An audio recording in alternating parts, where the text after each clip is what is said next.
Hello everybody, welcome back to another edition of Spencer bought a Switch 2 and is playing stuff on the carpet with his Switch 2 because that's all he can do with a Switch 2. We are here for a special video. I've been going through very slowly but surely every single Atlas game on the Nintendo Switch, playing on the Switch 2. As of right now, we only have Rida Remastered as the only native game, and one that I've been meaning to get around to is Persona 4 Arena Ultimax, as you can see on the screen right there. But why am I playing this today? Is it just because I finally got around to it? No! It is because today is the North American anniversary of Persona 4 Arena, the game this game is a follow-up to. And Persona 4 Arena came out August 7th, 2012, back in North America. Released first overseas in arcades with Japan, but this release was a big deal for me as a big fighting game fan, big Arc System Works fan, as well as a big Atlas and Persona fan. This game is super fun. This game eventually got a follow-up / port on PS4, PC, and Switch in the form of Persona 4 Arena Ultimax. You may be asking, Spencer, why does this game have such a different cover?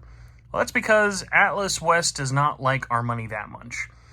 And in a pre-limited run world, we were only left with one physical option, and that was importing this for PlayStation 4 and Switch. The Japanese title of the game is Persona 4 Arena Ultimax Ultra Suplex Hold. Much cooler title, but unfortunately has a couple of drawbacks, mostly in the sense of not all available English options are there, but if you're someone like me who enjoys having a physical copy on your shelf, this was a great alternative, especially the PS4 version. But let's go check it out on the Nintendo Switch. Let's go open her up, get our normal not game key card here, and get into this.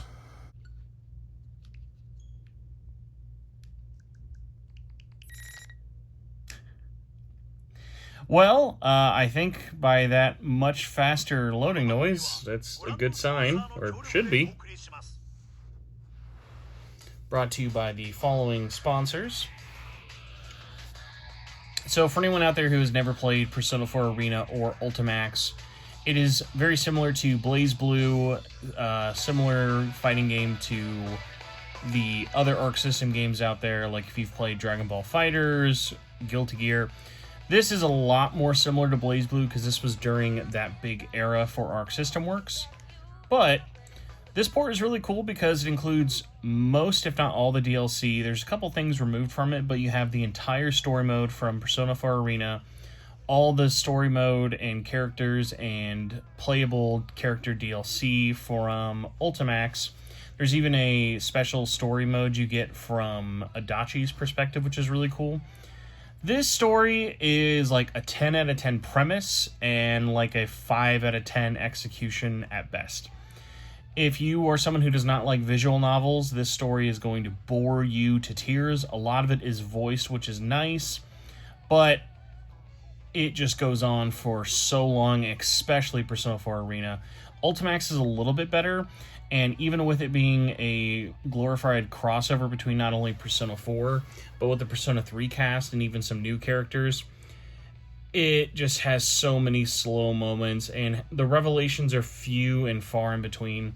But if you're just here for cool characters, fast gameplay, this is super fun. But I'll show you what the story looks like at the end of this. Alright, so all the main text and stuff is going to be very legible in English. Story, especially if you're here playing this physically, is not going to be very fun for you if you do not speak Japanese.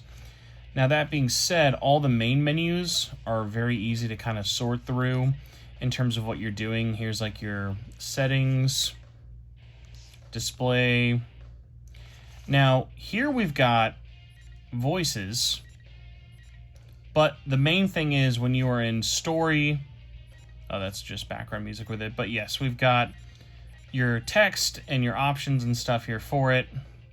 But as a way of making sure people importing this game are not too happy, you will be missing out on certain English aspects in terms of text that the digital version is just a little bit easier for it. So maybe one day Atlas will eventually give us a physical of this, considering how poorly this sold. I highly doubt it. Let's see if we properly switch this over. There you go. Here, I'll do it again so you can kind of hear it. So now that we switched the voices over to English, the voice cast and everything is all still the same as the Japanese and English version. Japanese cast is just on by default. Thank you, Boston Labris.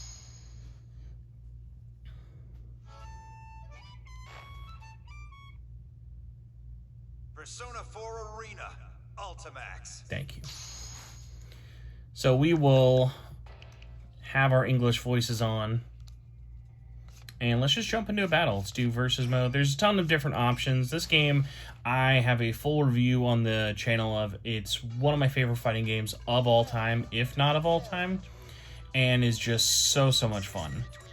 Roster is crazy. It's technically twice as big, or almost twice as big, because of the shadow versions of each character, and is just one of the best ways to play this. And honestly, on Switch 2, looks fantastic. This ran and was a really great port on Switch to begin with, but glad to see it is holding up just as well.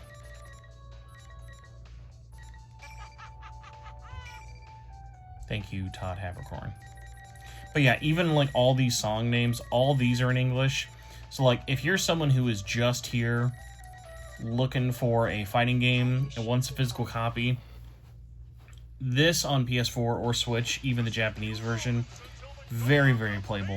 If you're someone who is wanting to enjoy the story mode of all three paths, I would probably say just get the digital version if you're not that much of a stickler for it. But yeah, man, this game loads up crazy fast.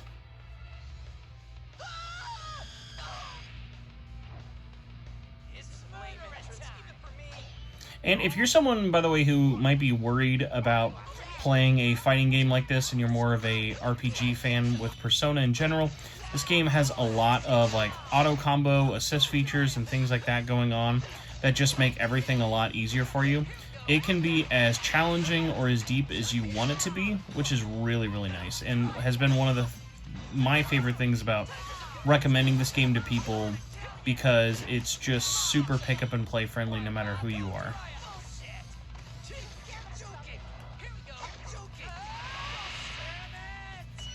And the pixel art, even though is wild. Like, this game, like I mentioned, is over 13 years old right now.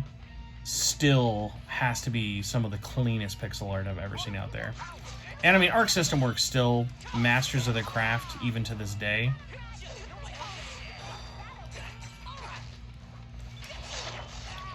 Let me tell you though, playing single Joy-Con as opposed to my normal fight stick, I will not be showing off all of my amazing costumes as I normally do. My combos as I normally do. But yeah, I have a just embarrassing amount of hours into this gameplay wise.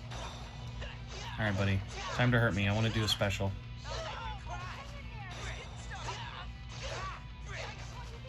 Come on, Todd Habercorn. Beat me up.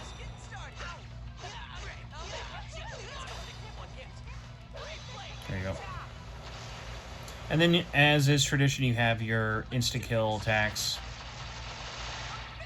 So, in terms of some of the other modes, you've got CPU play, there's online, there are arcade modes, kind of like a roguelike mode, a bunch of single-player options, honestly, outside of the story, which is really helpful.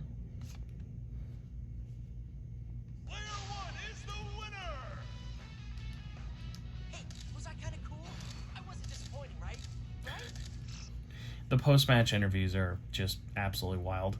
The voice acting, I know I said I'm not a huge fan of the story in terms of its overall execution. It does have a lot of really cool ideas, though. Like I said, it is a Persona 3 and 4 crossover. You get really cool things like Rise having an actual, like, fighting persona, getting to control characters like Marie, Margaret, Elizabeth is really cool. Shomi Nizuki is a brand new character along with, like, Labris. And then seeing the P3 cast all grown up is super fun.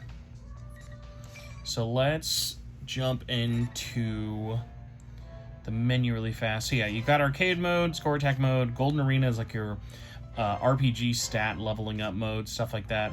Online is very simple. Unfortunately, only the PlayStation version has basically kind of like a little like chibi avatar mode with it. I did a video on that as well for it. No real reason why that was exclusive to PlayStation, and that was kind of dumb.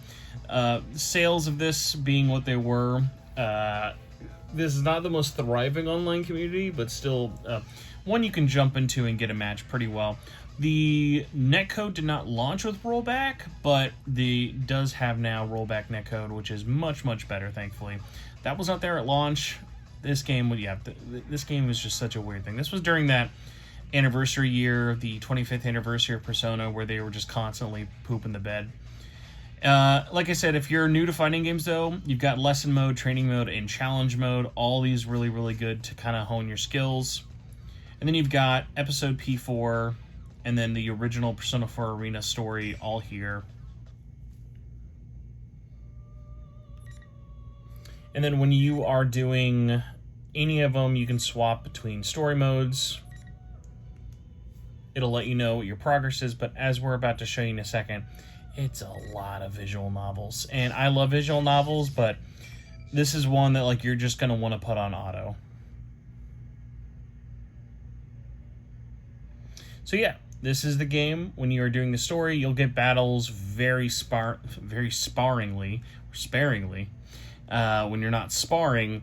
And like I said, all the text is in English. Sorry, all the voices are in English if you swap them in the menu.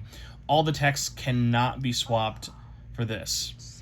This is pretty much the big major thing that kills people from wanting to import this if you're someone who wants to experience the story.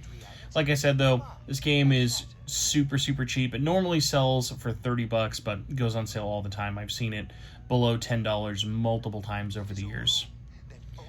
And thankfully, there's nothing unlocked by going through the story mode.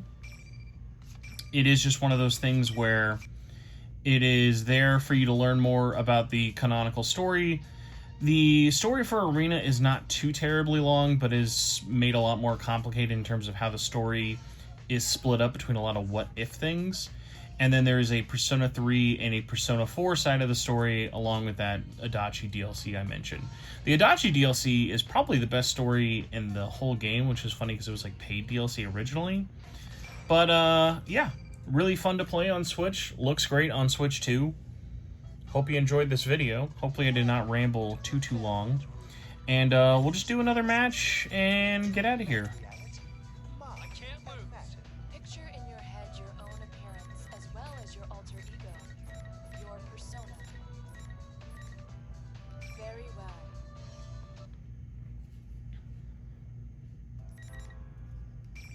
Nobody touches his precious Nanako! The sister complex kingpin of steel, Yun Narukami! This game has to really be up there as impressive in terms of having so much Japanese and so much English without any of that being the localized edition.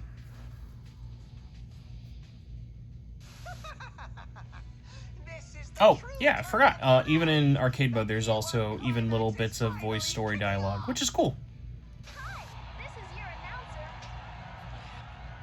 announcer. Yeah, the amount of love and attention that went into this is super, super fun. And a little depressing when you realize that it kind of ended up getting cut short.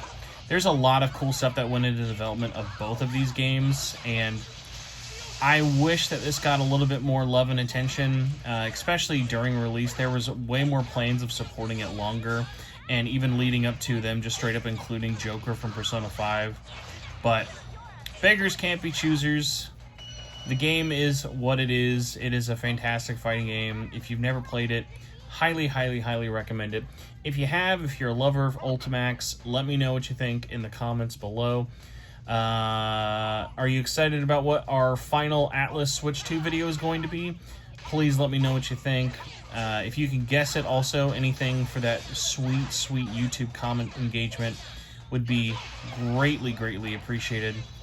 Until then, Have a good rest of your day, night, morning, evening, afternoon, and I will see you all later. Have a good one, everybody. Goodbye.